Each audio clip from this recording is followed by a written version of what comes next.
I have been on the edge of reason, and I've turned that around through learning to connect to myself, learning the tools and techniques through coaching. And it's the space where if you're on the edge of something, and it could be something great and you could be afraid, but you could be on the edge of something that feels brilliant, but the blind spot, you're not seeing something that you should see. So when that connection piece is there as an individual or as a business, and you can reveal and really connect to the needs of yourself and your people, that's where real change can take place.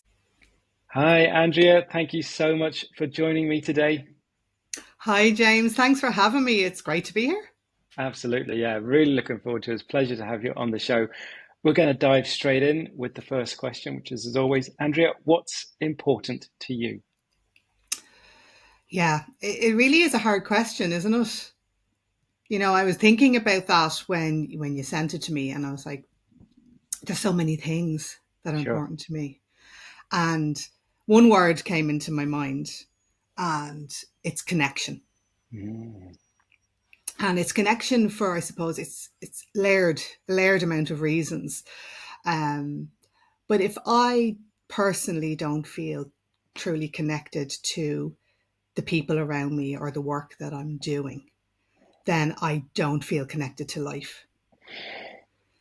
And that has been a thread since I was very young, right up until today. And I can't see that ever changing, mm, and the times where I've struggled in my life, the times where I found things really challenging, I was very disconnected from myself and from others. And I suppose that is why I do the work that I do. That is what my purpose is. I think that's why I'm here, is to remain connected to myself and to what lights me up, and then just show that to others and people that want to hear the message, I suppose, that I give out, or mm. how I my ethos and how I live and my philosophy will hear it. The right people will hear it, and if not, there's no need to force that connection.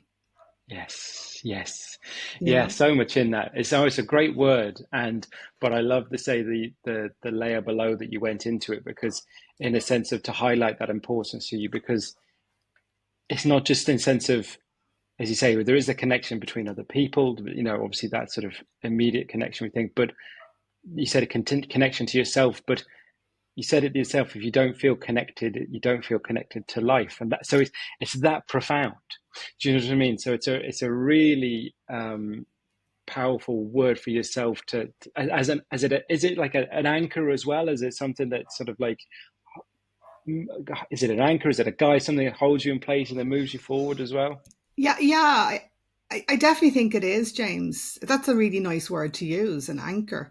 Um, and there were times when striving for connection didn't serve me. It was at Yeah, my own sacrifice. yeah, It was against all costs, sort of trying to force yeah. connection, trying to fit in, trying to be liked, to be seen, um, in social circles, at work.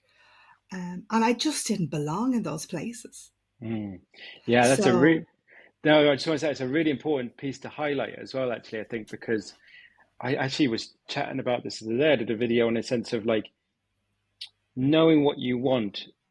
It's also important to know what you don't want as well. So when you say when defining that word for yourself as connection, what does that mean in its best situation, its most positive?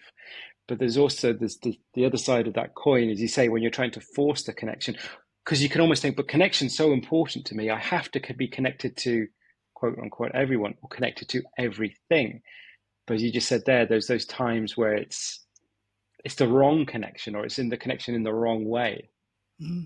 and just because other people want to be maybe connected to me, Mm, the value or the validation that that might show me isn't necessarily good for me, mm.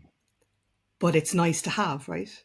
Yes. It's nice to be seen and to be Yeah. wanted in a social circle, in a relationship, but that's not necessarily. So if I'm in places where I don't feel certain, I feel confused or unsafe, um, I'm not really connected to my own needs. I'm connected to the needs of other people. Mm. And so it can be used as a plus to add to your life, or it can be to take away. And it's done both for me. Sure. Yeah, yeah. So how is it then? Because looking a little bit about your, because you said about what you do now, and obviously your career to bring you to this point. Tell me then a bit more in sense of we'll stick with the now at the moment, and what with that word of connection, because you've just literally launched a new website. So I definitely want to dive into that. We'll go back a bit to the previous sort of incarnations of yourself in a bit, but because that word of connection, and you've just kind of stepping into this next phase or iteration of your career, tell me how much that word impacted on what you've just launched. Okay. So the Wellness Edge is my new website, and it came about. Um, it probably came into my mind many years ago, if I'm honest. Um, and I've always been fascinated with people and behavior Mm, of people. And then that turned inwards towards myself and my own behavior. So that connection to self. Um, and when I found that deep connection to myself and my understanding of my own beliefs, my values, my biases, mm, my blind spots, of which I have many, and we all do, whether we care to mm. admit it or not. Yeah. When we are curious enough and take the courage to look at those parts of ourselves, that's where growth happens. Mm, And that's where expansion happens and space comes in to really accept yourself. And the Wellness Edge is born out of me understanding anatomy and physiology, how the body works, then how the nervous system interprets the messages from our body and our brain. And I have been on the edge of reason, and I've turned that around through learning to connect to myself, learning the tools and techniques through coaching. Um, and it's the space where if you're on the edge of something, and it could be something great, and you could be afraid, but you could be on the edge of something that feels brilliant, mm, but the blind spot, you're not seeing something that you should see. So when that connection piece is there as an individual or as a business, and you can reveal and really connect to the needs of yourself and your people, that's where real change can take place. mm. Does that make sense? Yeah, absolutely. Because it does make sense because I knew obviously before we chatted, I knew the name of the sort of the new site and the sort of the business, the Wellness Edge, but I wasn't. I'm glad you went into it because I wasn't. I didn't obviously know before how important that word edge was. It's very deliberate then, isn't it? It's very sort of that. I'm seeing it now. That sort of image of where someone is in their life on the, and you said it the words yourself, the edge of reason. Yeah. So it's that sort of. So it's meaning a couple of things. It's kind of like if I'm hearing right, one is the edge of about to do something you say that's really positive but it's scary and there's Mm. vulnerability there. Does it also mean then the sort of the edge of not knowing as well, the sort of the wrong way as well, that sort of edge? Is that where that word came from? Yeah, the not knowing and the lack of trust on yourself, Yeah. that not having the confidence because, you know, being knocked down, being not heard, being dismissed, Mm, um, or having a life event happen mm, or a work event happen, that just pulls the rug from underneath you yeah. and you feel lost, Mm, and that's happened to me several times. And for most people, none of us are immune to that. yeah. We all generally know the feeling of getting the rug pulled, right? Yeah. Um, and it's used a lot in sport. And I used to play a lot of basketball when I was younger. And it's like, get your edge in performance, that Yep. edge, get your edge on your competitors, find that groove. So I thought it was a really nice yin and yang to it. It's Yeah. like you can come from that edge of reason and then come to having your Yeah. professional sports personal edge in life. Yeah. And that's where you really thrive, when you understand yourself and you know that even in the darkest of times there's possibility and light. Yeah. So it's the Absolutely. double-edged sword. Yeah, no, absolutely. No, I love it now. I really do understand that. And it's giving you that, giving me all those different images. One, you say like literally on the edge, like it's almost like the cliff edge. And then the other one, they say a bit on the knife edge. And you say, so it's, and then you say the sporting connotation, someone having their edge. Yeah, I love the meaning behind it and we've come to it, how you've come to that. Right, we're going to dive into that more, but I want to take it back then a bit further because you've mentioned a few different things, and you've to get to this point, and this is this current iteration of what you're doing. Obviously, it's taken a huge amount of, I'm sure, twists and turns to get here. So take me back in a sense of, before you came to this point now, where does it suppose the you're now in the sort of the wellness space, the coaching space. You've had a sort of in relation to physical therapy space. Take me further back in a sense of where this all came from. Okay. So let's go back to, I suppose, 2004, 2005. And in my previous life, as I call it, I was a buyer and a product developer for a large retailer, a fast moving consumer group. You were good as your last sale. You were chasing margins and profitability. It was dog eat dog. It was, board meetings and buying meetings and a lot of stress, a lot of pressure. Um, and I've been working in that company for almost 10 years, and I was pretty much burnt. I was pretty much fried. I loved my job. I had worked with an amazing group of people, amazing team around us, but the culture was, I suppose the word that we use today is toxic. Mm, Um, there was a lot of blame. mm, There was a lot of finger pointing, a lot of covering your ass, looking over your shoulder to make sure you weren't the fall guy. yeah, Um, it was felt like, I remember at one stage when you were sick, you had to ring the managing director to ring in sick rather than just your direct report. Yeah, that was an interesting phase. jeez, yeah, Yeah. And I suppose that was the case for a lot of companies.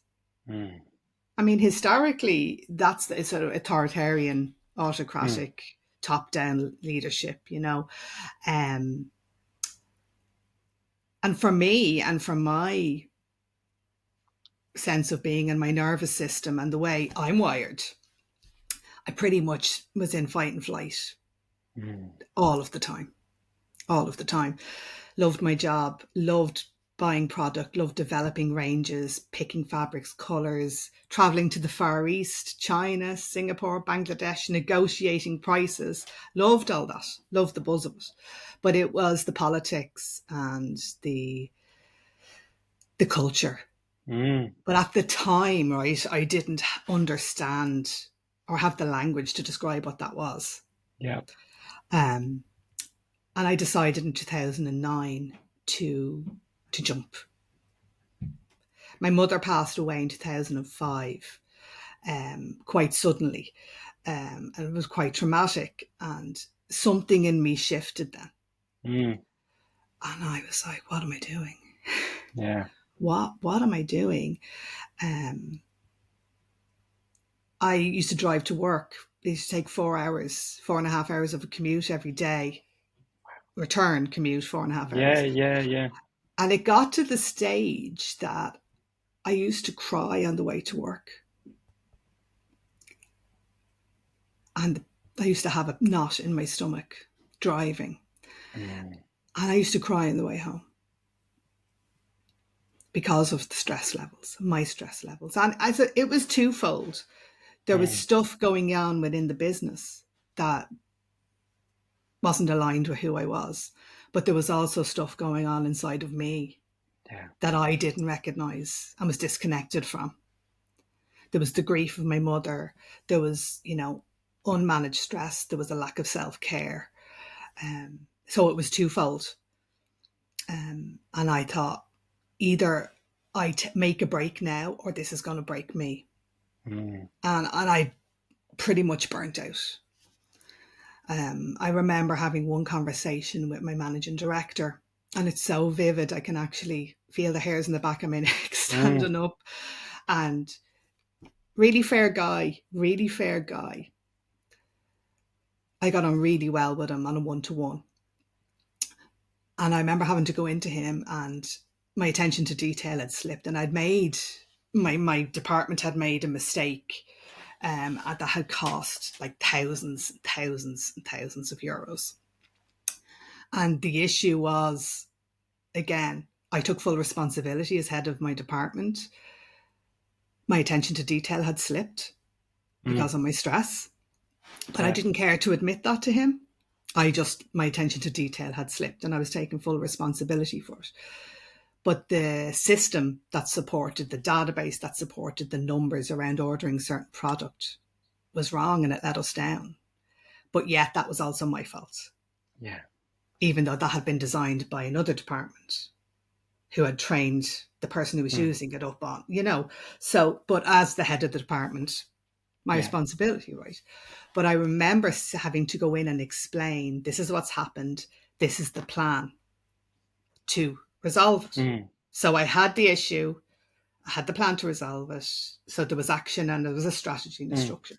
And I remember sitting there and my hands were shaking and I could barely speak.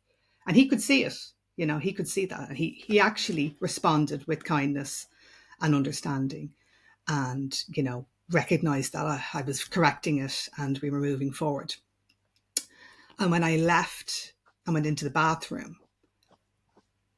I had a full panic attack. And I can't remember to this day how long I stayed in that bathroom. But once I came down from it and I stopped panicking and my heart rate came back to normal and my breathing came back to normal, I thought, that's it. It's time now. Time to move. And it was really hard because I was scared. Yeah. People see you walking away from a big salary, perks, travel, looks really shiny on the outside, but inside I was broken. So I made the decision that day to follow my passion and to go back to college and study physical therapy, to pursue Pilates instruction and to really pursue healing for myself. Yeah. I find it's the first thing is the going into that space of, say, one, you say it's going back to yourself, but going into the physical therapy, Pilates, it's the polar opposite from what you just described, isn't it? Even just the imagery, if I think of initially Pilates especially, and the imagery that sort of, if I was to, the real sort of stereotypical of imagery of Pilates would be like a very sort of, picturesque silhouette on a beach of a woman in that sort of in a perfect pose with sunset and stuff, and that sort of perfect of calm and serene and as you say, wellness, that sort of just at one with someone, versus the sort of image of, corporate people looking just to feck the other one over and like just literally just there, just counting the money, so opposites. So you said there, because it was like that was your passion. So did you have that sort of go alongside while you're trying to sort of manage this role, that you were kind of still interested in this sort of wellness space versus a complete flip-flop, if that makes sense? No, flip-flop. Wow. Okay. I am out of here before the Yeah. bear comes and eats me. Wow. Yeah, Okay. I am out of here. I'd say from the time I made the decision, no, I made the decision to study Pilates first. Yep. And that took 8 months. And as soon as I had my qualification, I was gone. Okay. Wow. So it was that quick. Hi, James here. If you've been watching and thinking, I would like to make a change, but not sure where to start, that's where I can help. My 12-week coaching program will enable you to reconnect with what matters most and move forward with clarity and confidence. If that sounds like you, head over to jamesdeancoach.com. Now let's get back to the episode. Yeah. Yeah. Yeah. And what I'm interested in the sense of what was it? Why of all things, why Pilates? What was the sort of... Okay.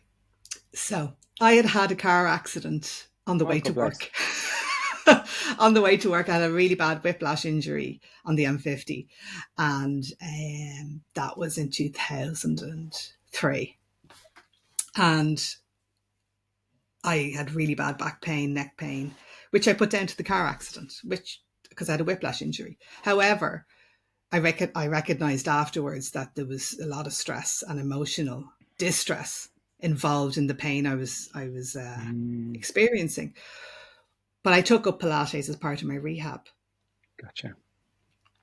And I remember after about 12 weeks of doing Pilates twice a week, I woke up one morning and my automatic was to reach for a painkiller. And I reached for the painkiller and I went, hang on a second. Yeah. Actually, I don't feel so bad today. Wow, I can move. No pain. And I thought, there's really something in this. There's really something in this. And what I didn't realize was that movement is medicine. Yeah. And it was the medicine that I really needed for my body, but not just for my body, for my mind. Yeah. And it brought me out of my head and back into my body. And I was on autopilot, taking painkillers, ibuprofen, all that type of stuff. And I was like, wow, there's a message, there's a lesson in this for me. So I started to investigate it. And I thought, that is a lovely way of supporting myself in this transition. And then from that, I decided to research college courses to go back to physical therapy. I had wanted to be a physio when I was leaving school because I played basketball at a high level and I was fascinated about injury and recovery. And I'd had a couple of serious knee injuries myself, ACL, surgery, that type of thing. And I thought, I'm fascinated with the body. Let's go with that. So it was a journey, I suppose, out of living in my head and back into my body. But it wasn't a conscious decision. Yeah. But I followed my intuition and my inner guidance system. Sure. But it's like, even because I'm sure at that point in time, as you said, it was like the fight or flight for a lot of that time period. And would I be right in thinking those when you're in that moment or in those situations, you're doing this Pilates, part of your recovery or your rehab, was that the one brief moment during whatever week that was kind of like when you were in your Pilates session, you were just in the Pilates session? Yeah. So it's kind of like, as you say, with intuition, it's like, well, sometimes it's like, well, if I keep doing the one thing that I know is making me better and go into that more. So when you initially decided you go from, say, you leave the job, you're going to do Pilates, what was there any forward other planning than that? Was it literally, because if I don't, as you said, the bear's going to eat me? Was it literally, I just need to do something? I'm laughing at your optimism that I had a plan. Yeah. Thank you for your confidence. Absolutely. I'm out of here. I'm going to set up Pilates classes locally where I live. And let's just see organically what happens. That was it. Yeah. That was it. But I knew that I knew that I had people skills. I knew Yes. that I knew how to talk to people and engage with people and understand people. And I knew I could lean into that strength. So Yeah. blind faith, shall we call it? Mm. You But know? yeah, but also as well though, at that moment in time, I'm sure this is the way again I'm coming in my head. It's like, well, these are the two choices I have in front of me at this moment in time. It's kind of say I can try this thing over here, which in some ways I know how to, I can teach Pilates, I have all these things, but it's go back into the bear pit. Do you know what I Mm, mean? When the choice is so stark, it's almost not yeah. even a choice, is it? No, it was, I think you could call it divine intervention, Mm, really. mm, But I knew I was on the edge of a breakdown, yeah, yeah. and I'd lost my mom. I'd lost mom in 2005, and there was a deep grief there. Mm, And I had lost my father to lung cancer when I was 9. And I had always vowed I would look after myself and he not struggle like him and mm, become, yeah, he worked really hard for the family and he worked so hard to make sure everybody was taken care of, but he forgot about himself. mm, And when I was so burnt out and I had that panic attack in work, I was like, oh my God, I'm doing exactly the same thing. mm, This ends with me. mm. There was that very strong feeling, this ends with me. There has to be a different way to do this life. Wow. Yeah. So it was that stark. Yeah. That realization was that Mm. stark for me.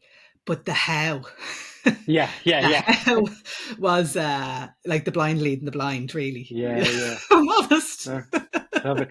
But what's interesting though is the fact that you say it was that sort of though is making you laugh and smile versus, do you know, I love the contrast in a sense because versus you saying when you're in, as much as you enjoyed parts of the job that you were doing in a sense of like the connection with those people and traveling the world and that I'm sure that interaction with that buyer or interaction with that person and picking out all the stuff was exciting, but you come back to that toxic, as you say, work environment. When you're talking about it, you could tell it's like that was not especially towards the end, it wasn't a good place. But the sort of, it almost seems like you think the madness or the craziness of doing something that's so different, the antithesis of where you were, I'm going to go teach Pilates. No idea how it's going to make, no idea. We'll see what happens. But you're obviously retrospective going, you're laughing about it. What was it? I don't want to put any words in your mouth. When you started doing that and you started sort of teaching Pilates, what was that sort of time period when you were just doing that? How did you feel doing it? Um, Two things, Yeah, two states of being: yeah, empowered, free, and terrified. yeah, Terrified, and I don't have a clue what I'm doing here. So it's very, very contrasting sure. two states of being. But I knew I would figure it out. Yeah, Everything is figure outable. yes, yeah, That is my essence, I suppose. I've always yeah, applied that. yeah, Wing it, figure it out, yeah, um, lean into what you're good at, um, and ask questions, ask people for help if you need it. yeah. But That was my plan. That was my yeah, strategy. yeah, I love it. But but isn't it? It's like because you could say like again when describing the previous work environment. Would I right? Would I be right in thinking there was an element of fear in that place? Or, Oh yeah. but so you had so the fear was always there, Hmm. but in the Pilates you had that at least you had the freedom and that sort of. Do you know what I mean? There was an oppositional emotion. So Yeah. as much as you've got that fear of will this work out, what I'll do, you at least you got well. I'm but the other side of it. I got this. Whereas in the previous environment, it sounded that towards the end, all you had was fear. Yeah. Does that make sense? Yeah. Absolutely. But what I had was autonomy. Mm, yeah, yeah, yeah, I had personal autonomy. There was nobody asking me to ring to explain Yes. XYZ Yeah. or why I was sick. I could dance to the beat of my own drum.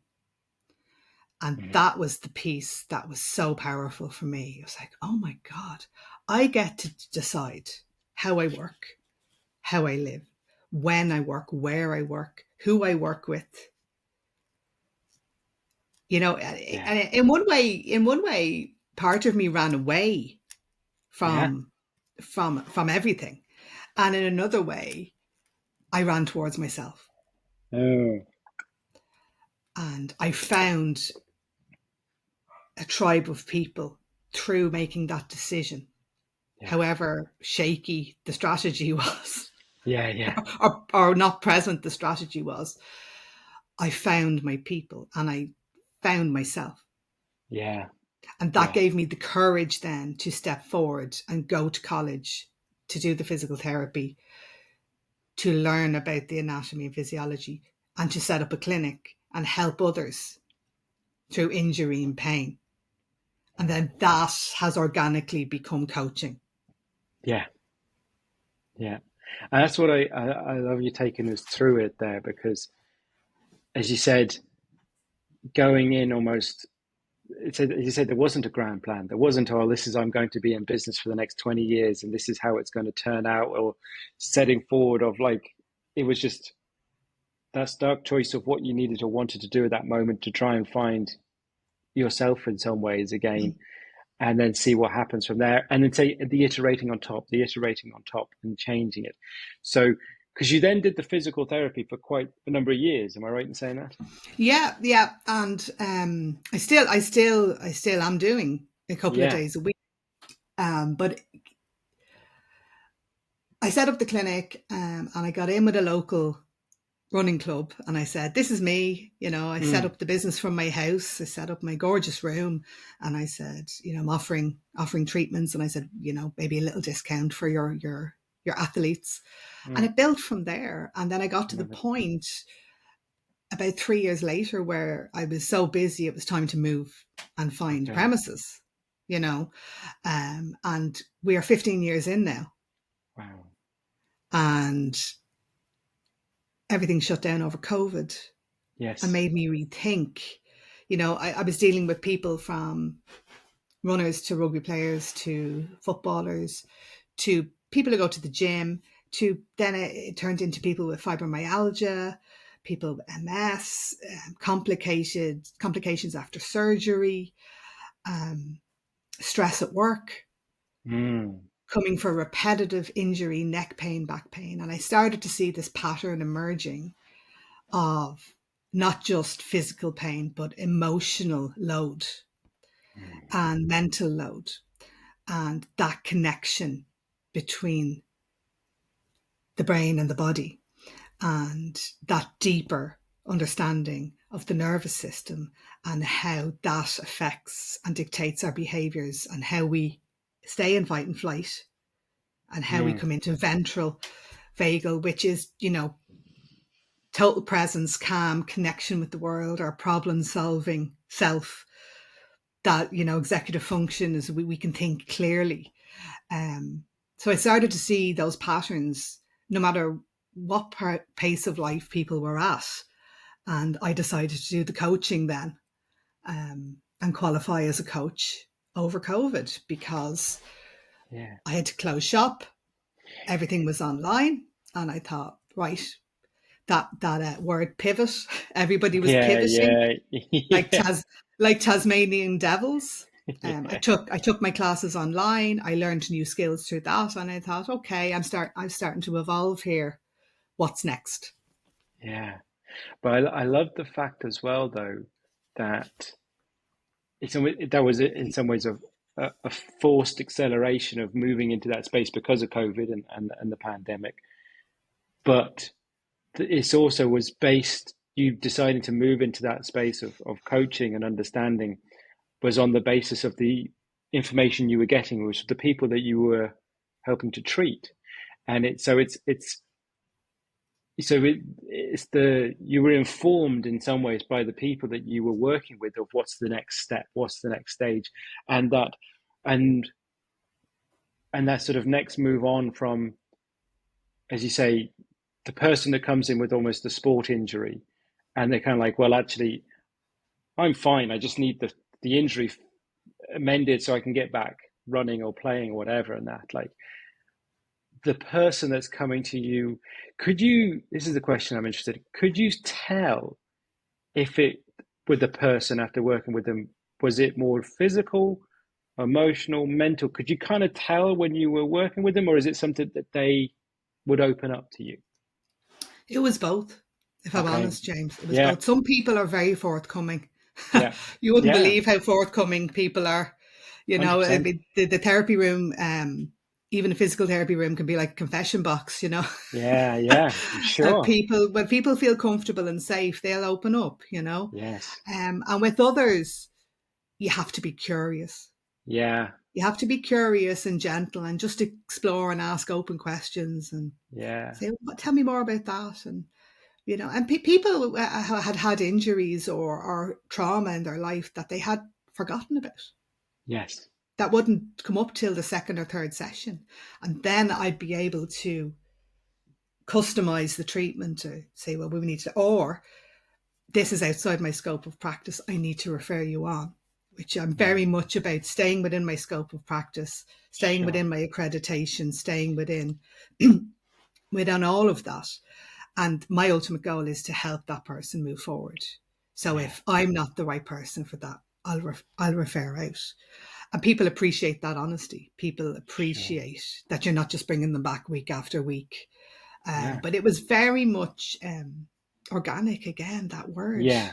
You know, it was, and because I'm able to lean into my social intelligence, which is one of my top strengths, and my empathy, that's why it made me good at what I did and do still. Yeah.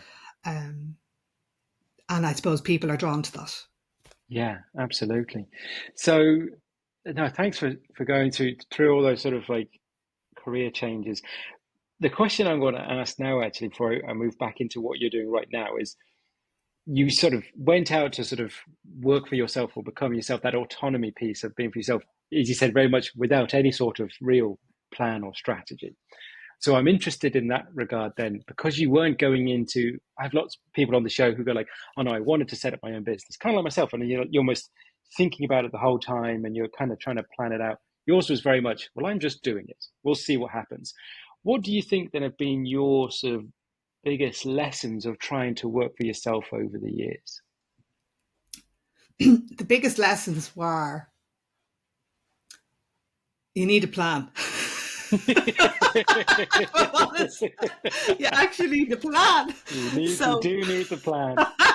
I wanted to escape. Yes. I wanted to escape, and this was my way out, you know. Yeah. But through that, I found connection to myself and my skills. Yes. And I was able to transfer my skills from buying and product development into what I'm doing now and what I have done for the past 15 years. So have a plan. Don't jump ship too early. You know, follow your gut. Follow your gut. And learn about yourself. Yeah. I sort of reconnected and came back home to myself by accident. And people have often said to me, are you not resentful of why you had to leave? You know, of that time. And I suppose there was a time when I was. But now I suppose I'm more philosophical. I'm like, I had to learn those lessons the hard way. And it was going to keep happening until I took the lesson and changed myself. Yeah. And all of that if that hadn't happened, I wouldn't have gone as deep into my own personal development and learning. And life is going to pull the rug probably more than once. So the more connected we are to ourselves and how we tick and how we respond to life, learning to respond to life, that breeds resilience. And that Absolutely. fosters that bounce back ability. And okay, things are really challenging, but everything's figure outable. Yeah. No, it's the I have to just take a moment, because what it's saying there again, though, it's the point you're saying is there's the sort of, from the business side or anything, it's like have that sort of step by step, or someone's have the plan, have something in place, have a process that you can follow. But within that, the layer below it is, as you're going through that plan, you have to keep checking in with yourself to go, is this the right plan? Am I just following the plan because I've made the plan and I have to? Because sometimes people could think, if you're that person, I'd say, well, I have to just see the plan through now. I wrote the plan. But you have to keep checking in and going, but do I need to adjust it? Do I need to change it? Do I need to scrap it and start anew? Because otherwise you can just continue down effectively the same path. You're going, Jesus, I'm turning back into where I was. Because you're not, because I'm sure, and this is for me as well, like that piece of you saying about connecting with yourself again, or finding that reconnection or rekindling, whatever those pieces are that you'd forgotten about, that's the tough piece. Yeah. That's the harder piece, because in some ways, you know, especially now, like there's a million plans out there, all for free, business plans. Do you know what I mean? The content's available. So you could get one and just follow the plan. But if you're missing that internal piece, then you're missing the most important piece, arguably, because you're not doing it for yourself, which is kind of the point in the end, isn't it? Like, you know, that's that piece about connecting to yourself. That's surely that for me, over all this time of myself doing this and talking to people, like that's the hardest, but also the most rewarding piece I found. It really is, James. And it's really good to hear you say that as a fellow coach. You know, and how can we be authentic and coach others and support them on their journey if we're not willing to do that work ourselves? 100%.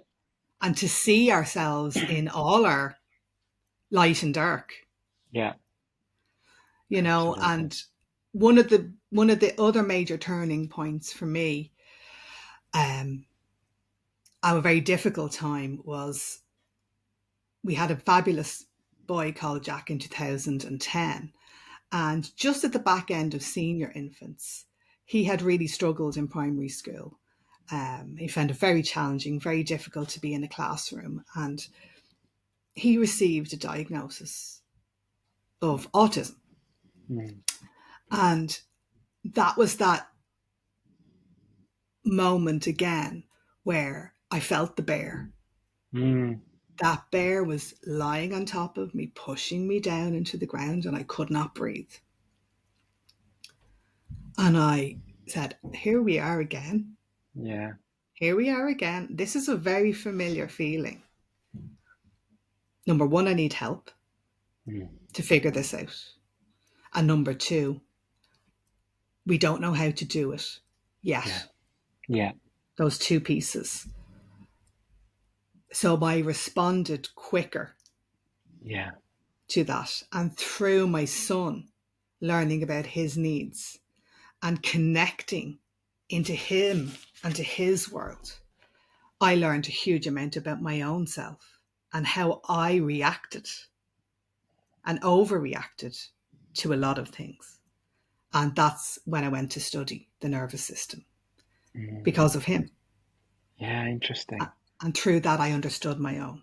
So I could show up in that connected, calm state for him. And then that was co-regulation for him. So he was able to come to that place. And that is that's so important in our relationships, our friendships, in the workplace. And it's understanding that piece within ourselves and then how that creates the ripple effect around us. That is vital. And it's actually a really good tool to use for life. Yeah, absolutely. And it's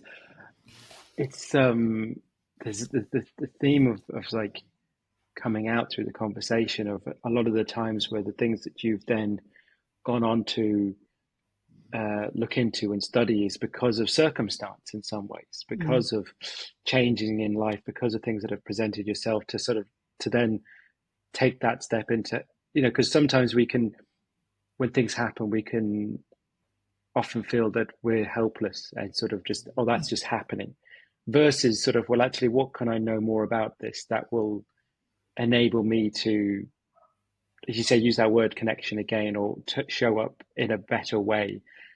And as opposed to, and I'm sure there was a time and period of having to accept it in that situation again, obviously with your son, and I'm sure that was brutally hard in the sense of potentially your perception of what his life was going to be versus what it will be now. But it's the embracing of what it is and going with it, and as you say, and what, but it's also that thing again of what it builds in you again, as much as him or the other people involved or his life. So it's a powerful lesson that it's not to say that things are hard or difficult or shite, basically. Do you know what I mean? For want of a better word. A big bag of it. Exactly. And it's kind of like, it's not to ignore that, but you say, but at some point, and it's going to be different for everybody else and every person's. And you said you got there quicker this time. That was the word you used. But there has to be a point where you kind of have to move with it. You know what I mean? Or move, not necessarily forward, but move in some way. Yeah. So now that what you learned obviously was, that was coming from your son.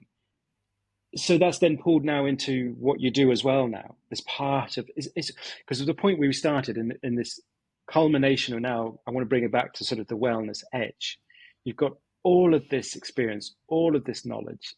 And now we said before we came on for the recording, it's almost like finally you're trying to sort of pull it together in one, I don't know, my word, experience, or one place.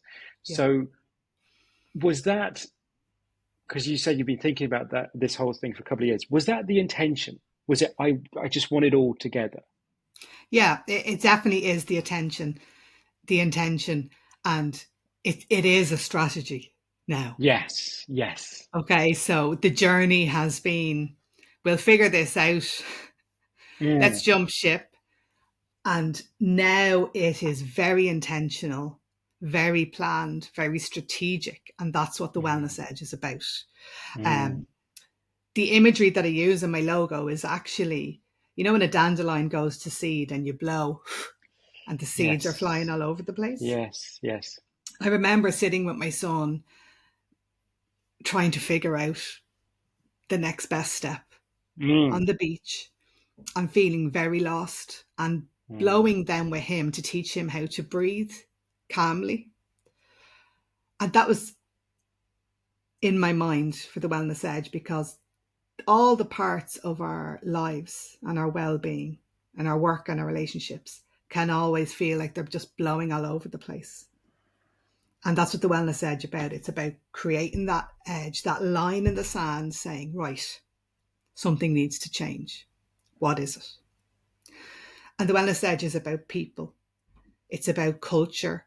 It's about recognizing within ourselves what we want for our lives, but also becoming leaders in well-being and doing the right thing. There's a social responsibility as leaders to look after our people and to ensure that they have systems and plans and strategies that serve their best work and help them perform, not challenge them to do it despite it.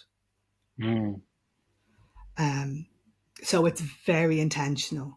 The Wellness Edge for me is really about doing all the opposite of what I did. Yeah. Well, and I think, because I say I had a quick look at, and you mentioned those words, because I did have a quick look at your site before I came on about the social, corporate social responsibility. If I said that right in the right order. Yeah. Because obviously from my previous sort of again, previous life or previous world within financial services. This kind of was my previous sort of background in Oh, that, yes. and the world of insurance and specific within financial services. But if we talk about just that broadly, very much like any sort of arguably corporate space, and I still think it's the same now. I don't think it's shifted too much in a sense of my perception of those sort of work environments in that wellness.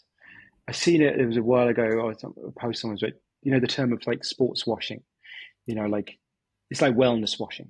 We've got the posters. We do a wellness week once a year. We bring in cupcakes, or we bring in the ice cream van in the summer, or we will have a talk. And it's like, and it's not to say those things aren't necessarily beneficial at that moment, but it still, to me, feels like putting a sticking plaster over a broken leg. Yeah. Because the challenge or the issue that I would see is still an element of disconnection. Yes. The whole word of connection of the people.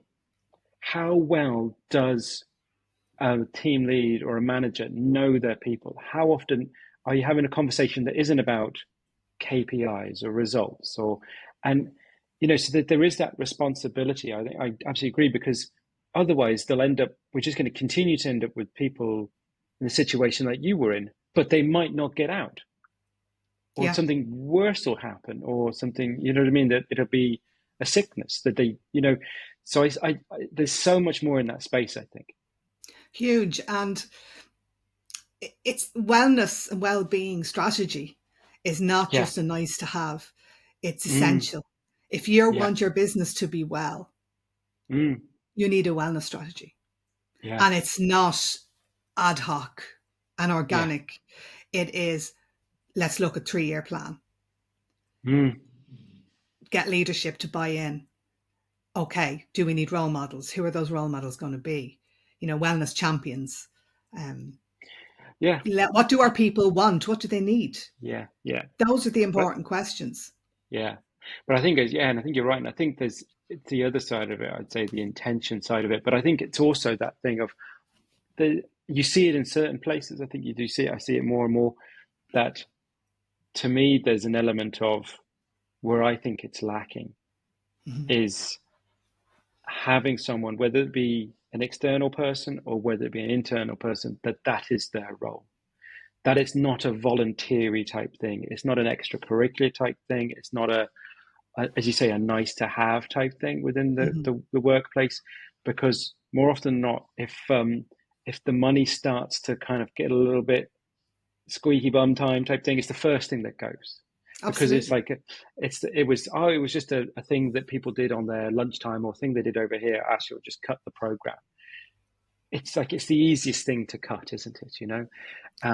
But as long as that keeps getting cut, it's things like engagement, retention, productivity, all of these things.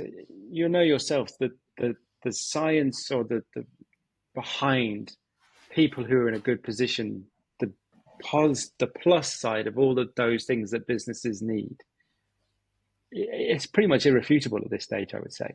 It is, and the evidence is there to support that, James. Like the Gallup Workplace report that just came out is saying that engagement is at an all-time low. Employee engagement is at an all-time low, and managers' well-being is through the floor. Through the floor. But the companies that take it seriously are out there.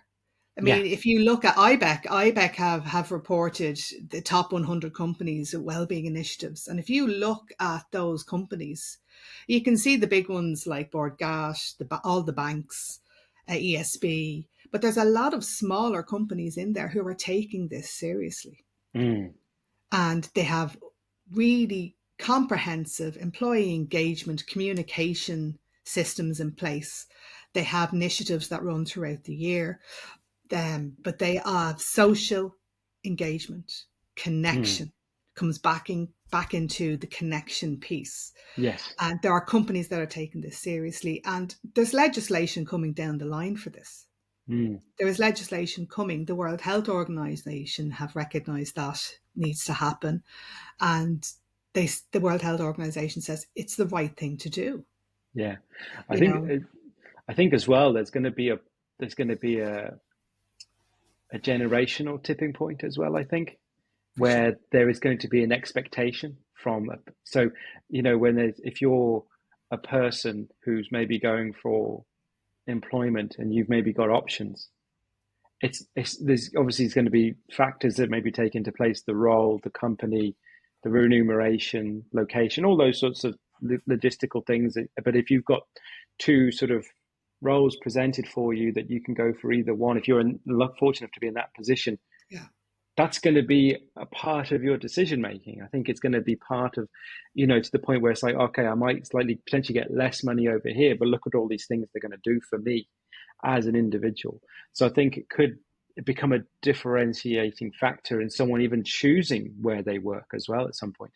For sure. And if you look at the workplace now and the hybrid model, hybrid model, and, Gen Xers, myself included, on that way of learnt working, those models, versus Gen Z and Gen Alpha coming up along, growing up in this online era of the workplace.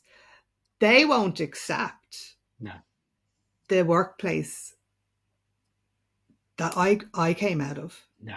You came out of. No. For sure, right? 100%. Like our 100%. Kids. Yeah. No, 100%. Yeah, no, I often say it's like the sort of shift in a sense, even myself. I was like, as I say, I used to work tell a little story that I worked in financial services, and I was kind of always sort of back room, so very little customer facing, customer service. You'll notice that I talk constantly. I talk to anyone, so I've always been in a sort of customer serving type role, but usually through phone and stuff like that. So I was in a non-customer facing role for the first years of working there. If you were seen without a tie, we used to leave ties in our drawers. So in case if one of the lads turned up and forgot their tie, because the manager would walk around every morning checking that everyone had a tie on. And we were just back office staff of financial services. But that's only 20 years ago, less. Yeah. Do you know what I mean? So just even that shift, whereas now, like if you go into any sort of those, everyone's just wearing jeans and a t-shirt. Yeah. So the shift, it's not a long time. So just in the sense of what people were wearing. But I used to go, I'm going to leave ties in my drawer when I used to do team leading. So if one of my team turned up without a tie, at least to give them one. Because then again, like you were holding, because you were the department lead or whatever, I would be like, well, why hasn't your team got a tie on? It's just, do you know what I mean? So that stuff isn't going to be, it's a very simple and maybe trivial example, but the shift is just going to keep on shifting. For sure. The way of work. But, James, can I ask you a question? Sure, go ahead. That tie situation, you say it's just a small thing. Yeah. But how did that make you feel? Oh, it was, I tell you what, it was almost like, it was this silly thing of like, it was taking so much almost like, excuse me, brain power and worry. That one, in a sense of you didn't forget it, to the point, obviously, that you're like, all right, I'm just going to put it on for, you know what I mean? You'd have it on. But then, I hope everyone turns up today with a tie. Did I leave any in work? Did I, Jesus, and, don't have to send them to the shop to buy a tie or they're going to have to scour the office. But it was this sort of like, and again, that sort of almost autocratic again thing of like, in my head is like, but okay, if I'm not wearing off, they're not wearing it, it's not going to impact what they do. It's coming to me. It was like at a point. It was like this is coming from a place of the person in charge believing that if everyone is in the way that I want them to be, then they'll perform the best way I want them. Is it trying to monitor, to rule over out of fear, adherence, coercion? These are the words that I think now. Manipulation. What I say goes. It's that sort of. It's so, to me, frivolous of a thing to be concerned about. But to me, if I'm thinking of the person, because they were so in that image of the way they wanted to present themselves. It's almost like, no, then everyone else must adhere to the way that this is the way I believe and think. So everyone will be this way because they put the success of their position down to the way they did things. So they're like, well, everyone surely must follow my way of being and doing. And I think when I think back now retrospectively, I kind of think there's an element of insecurity in regarding to that approach, because that person was a good communicator in a business perspective, but very false from a personal perspective. Okay. Do you know what I mean? When I think back now, very polite, friendly, but always very impersonal, if I was to put a word on it. Okay. And what you're speaking to there is the culture. Yeah, 100%. You know, and that culture piece and how it made you, it's how we do things around here. This is the norm here. It's forced on you. Yep. But this is how we do things around here. And the amount of mental energy that took up for you. Yeah. Yeah. As you just described, something that was frivolous. Yeah. But took up so much mental space and energy for you and took you away from your work. Yeah. It was having the direct opposite impact of what was intended. So 100%. When we come in today's workplace, what are today's 2025 version of that tie? Yeah, yeah. What's going on within myself as an individual, but what's going on within our business? You know, leaders have a responsibility to deliver profitability, margins, KPIs, measurable metrics. They have major stakeholders. They have shareholders. They're responsible for employing people, people's livelihoods. All of these things is all wrapped up. But the culture is the unspoken rule. Yeah. So what unspoken rules are driving our workforce that are adding to them or taking away from them? What's the reality? At a leadership executive C-suite level, we might think one thing, but what's really going on? Let's ask them. Exactly. And I think that is the key piece that I think is still missing in a sense of, and it's the not, I think the key piece for me is it's not just asking once a year. And it's also, I think I still remember again, it's like you come to these sort of questionnaires, or we do a wellness thing, or not even a wellness thing, or a questionnaire or engagement, employee engagement, and everyone will get the feedback because they'll be part of, at that point in time, sort of team leader or sort of not senior management, but part of the sort of management team in some ways, you could argue, and stuff, or part of that when I was in the role.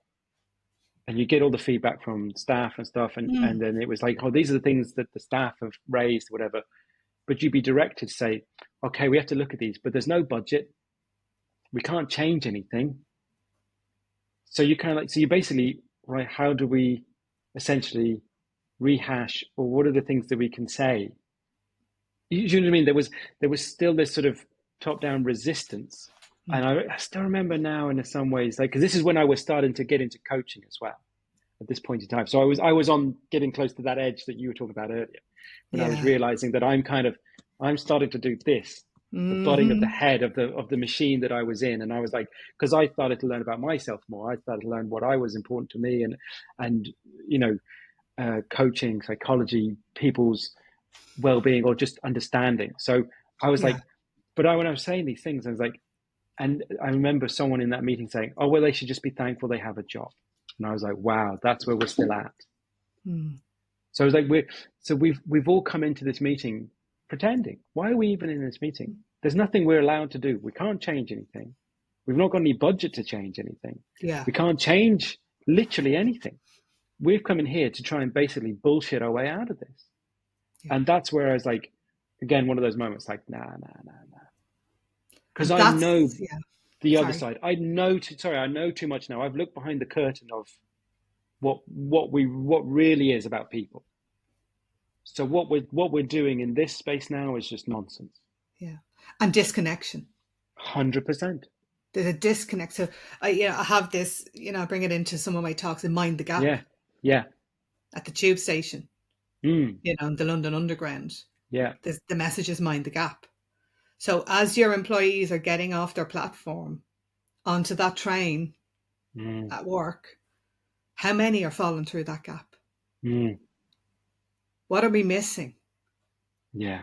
Where is that missing piece? So you can run all the surveys you want, but if you're not actually willing to take action on some of the feedback, what you're doing is you're disempowering and pushing the people who've given you that information down and dismissing and saying, actually, you're not important. Totally. You can tell us what you want, but if it costs money, forget it. Yeah. Yeah. So companies that want to win and want to perform and want to be well can't afford to ignore this anymore. Yeah. 100%. And having a strategic roadmap and somebody like myself with the Wellness Edge to say, okay, what's the outcome that leadership want? What do the people on the ground want? What's the strategy? What are the initiatives we want to run? What's the investment? What's the payback? We still need measurable metrics. Yeah. Has turnover reduced? Are people less sick? The days of, sure, we have an EAP. Yeah. That's EAP is the critical. EAP is where I was. Yes, exactly. EAP was, I was at the door. I had my one foot out the door, and an EAP wasn't going to be any good to me at that stage. No. And I've learned from my son, early intervention. Yes. Early intervention, giving people what they need, supporting people at work. Yeah. And giving the individuals what they need. Yeah. Equity. Yeah. Systems. That's what we're after here, right? That's the ultimate goal. Absolutely. Because I think there's an element, my perspective is that, especially in that sort of workplace environment, as well as like, there's still like you say, that culture, there's so many places of that still. Now, for functionality, I get it in sense of hierarchical systems. I still get, having people, leaders, managers, I still get all that. But that word, as you say, that disconnecting, when we still have that almost old Dickensian factory sort of mindset of us and them. We're the managers, they're the workers. I used to hate the terminology. Oh, how are the guys today? How are the teams today? How it's like the people. I was like, we're no better or worse. And I always found it, again, my perspective is that sort of the middle is always that little bit funny, because I would see like I would see like managing directors or the senior executives for various different reasons in the workplace. I've been there for quite a long number of years. Mm-hmm. And I would just say hello. I would just chat. I would converse, because that's what I do. And everyone else would be like, worried. And it's like, but they're just a person. You can be respectful of their position. You can be, but it doesn't mean you have to change who you are. And I think that, but that connection piece, you can do with an element of professionalism. It's not about being friends, but it's still about being friendly. There's a difference. Do you know what I mean? I still think that piece, because I still think, though, as well, the piece that's missing is the way that generally people go up the chain in sense of like, oh, you did well here, we'll just promote you. We'll promote you. But without what does that actually mean? What has that actually changed? Have you actually understood not just what it means to be a manager in that workspace of, oh, now this is the system used here, and this is how you track this and that, how you track that, and do this sort of meeting. It's like, how do you then, and now in a person in a leadership position or a management position, how do you talk to people now? Yeah. Genuinely, not about work. How do you make those connections in a professional perspective, but also that the person feels that they could actually come to you and listen? Do you know what I mean? That's a huge piece to me that's still missing. Yeah, and that piece, if I can rewind back to when I was burnt out, I was disconnected from my team. My team were disconnected from me.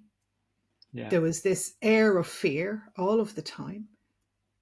And I wholly admit I wasn't a nice person to work with because I was so stressed. When I think back and I can see myself and I go, wow, I would not have wanted to work with myself. So I really understand Yeah. how that feels. Yeah. And what I was doing, it was top down mentality. I was replicating what I was experiencing from Yeah. my direct report down. And my team were experiencing that from me too. Yeah. So unless you're willing to look at these areas and really look at that social connection, I come back again to how do I show up? What is my nervous system saying to me? How am I connecting? I had another boss who I knew what mood he was in by the sound of his footsteps coming down the corridor. Yeah. So it's that social engagement piece at work. If it's just transactional, Yeah. you're not going to reach the levels of potential Yeah. that you really desire for your company or for your Yeah. teams. Yeah. But if there is a shared strategy, a shared vision for well-being, a collaborative environment, a culture that fosters well-being and makes it open to talk about mental Yeah. health, menopause, Yeah. the challenges that people face in life. Just because you go to work doesn't mean your life stops and everything Yeah. that's going on outside doesn't filter in to how you Yeah. show up.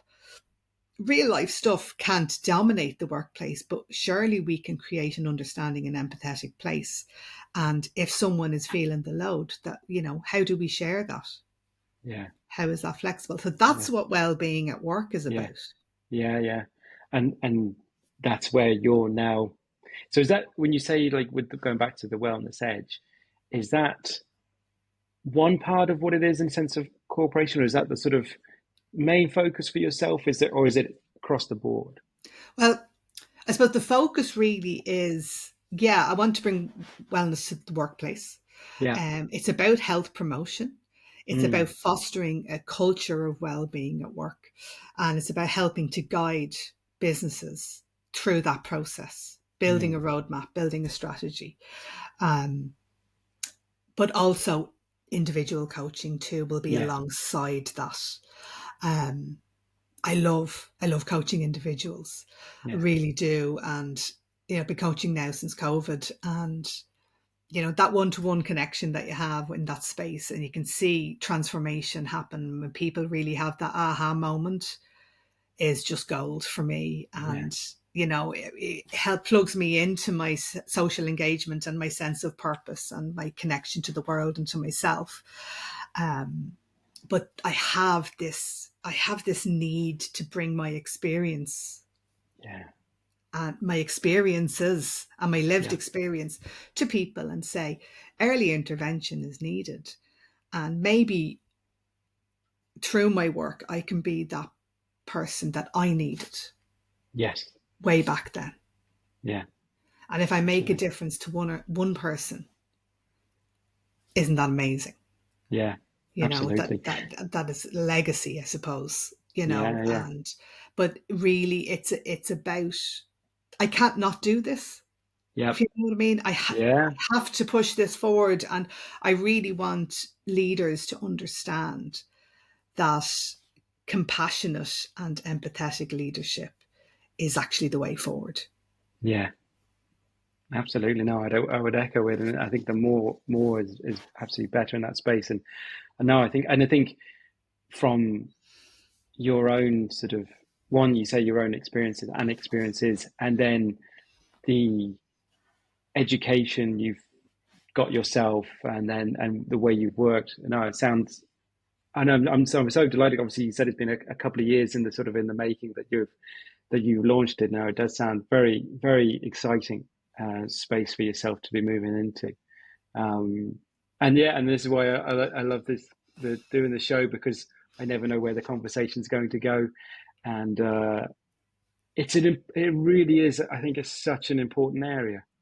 It It really is. is. It is, and Yeah. the offerings, that I am putting out are, I could come in and do a talk. It can Mm, be, you can do a lunch and learn. You could have a talk. You could have a 90-minute session. You could have a half-day workshop. mm, You could have an off-site yeah. away day or a retreat. Um, and my philosophy around the Wellness Edge is around 3 pillars, and it's how you think, how you move, and how you create change. Mm, And when we can plug into how we think, that's culture too. yeah. Does our culture match our values? Is everybody on board? Let's get people engaged. How we move. How do we move as a company? How do we move as individuals within the company? Movement is medicine. Movement creates space in our head. The science tells us that we come into that social engaged problem solving space when we move our bodies. Let's foster that in the company. Let's get our people moving. Let's have reset breaks during the day. Let's have walking meetings. Do people know how to stretch? Do people know how to de-stress? Mm, Because when you come centered and grounded to problem solving, even when there's a big challenge happening, people are more collaborative when they come grounded. So that's the mm, movement piece. And then how do we create change? That's the culture piece again. Collaboration, shared vision. mm. So it's all wrapped up in that. Yeah, absolutely. Very, very exciting for you. Very exciting Thank for you. you. Thanks, James. Yeah. Um, there's 3 questions I like to ask every guest who comes on. So the first one, of those three, Andrea, any quotes or phrases that are important to you? Again, there's many. There's many, but the one that really stands out for me is a quote by Viktor Frankl. He wrote Man's Search for Meaning. Um, and it's between stimulus and response, there is a space. Mm, And in that space, we have the power to respond. And in our response lies our power and our freedom.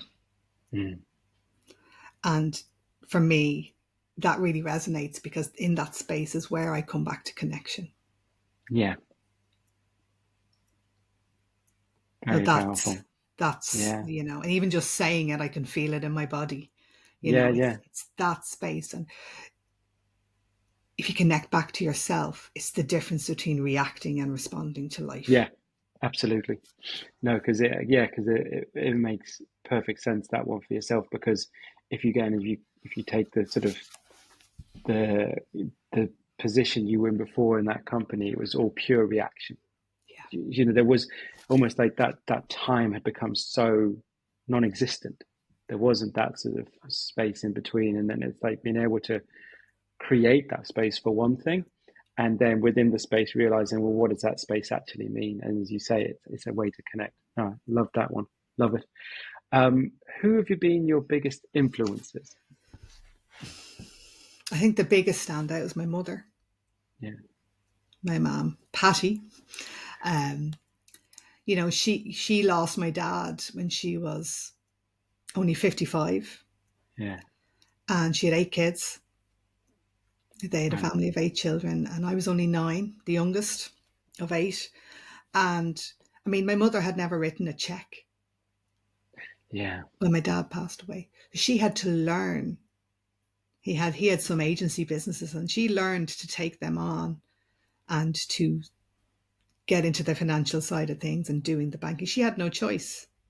mm, And yet mm, she remained connected. She loved music and dancing and singing and performing, and she stayed connected to her ladies club and performing plays, and she continued all of that while making sure we were all okay too.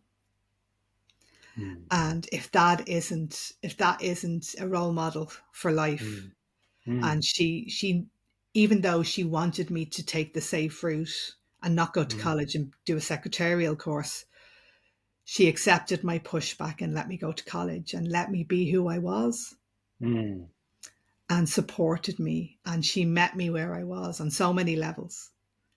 mm, And if I can even match that in my life, I would feel very honoured and privileged.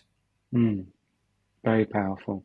Yeah. And that even just that, thank you for sharing that, because even just that small example of she had to do what she had to do when your father passed and had to figure that out very much comes back to one of the themes of this chat about, and yourself, of like, well, I'll figure it out. Yeah. I'll find a way. We have to figure it out, so it's very much obviously that you can see. So one thing I love about the question is, one thing about saying someone's influential is how, then what's the actual manifestation of the actual impact of it, and that perfect yourself of like, no, we have to let's figure out a way. Let's learn. Even that sort of thinking, oh, like, I can learn that, I can do that. That's very much obviously come apart for you as well. That sort of willingness to, especially when I think it's also, and maybe at the adversity moment, to still at that moment to go, well, no, there's still something else I can do. There's something else I can lean into and learn about. Wonderful. It's been an absolute pleasure to chat to you, Andrea. It really has. I have one final question for yourself, which is, what's important for your future? It comes back to staying connected.